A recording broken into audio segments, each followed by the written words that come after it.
Hi, I'm Carolyn Rebeiro from mining.com.au.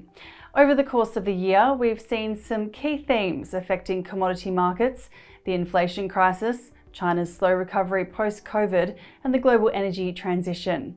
So how are things tracking? Well, gold per troy ounce started the year at $1,822. As August comes to a close, the shiny metal has added 14.7%. Aruma Resources Managing Director Glenn Grayson had this to say about the outlook of gold for the rest of this year. The price should start moving soon. Into 2024, we just had Rick Rule do a presentation here. He certainly thinks that there's going to be a big increase in investment in gold, but it's the timeline, who knows? So we're all waiting and seeing what happens, I guess.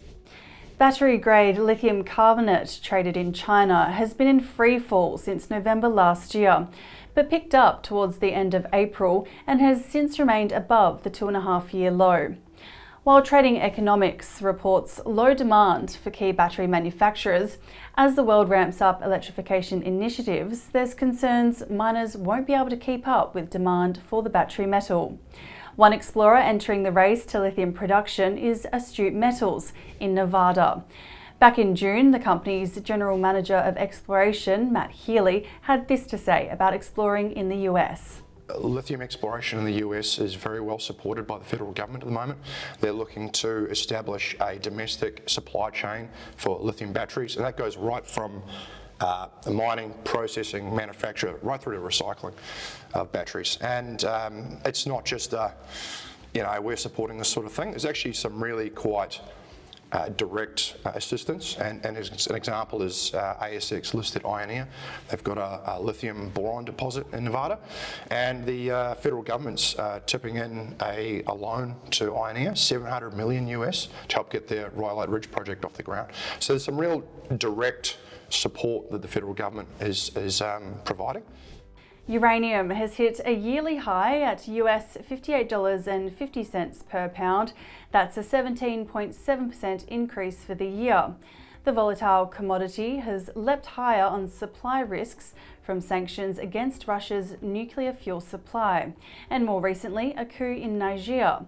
The West African country was the European Union's second largest raw uranium exporter after Kazakhstan in 2022.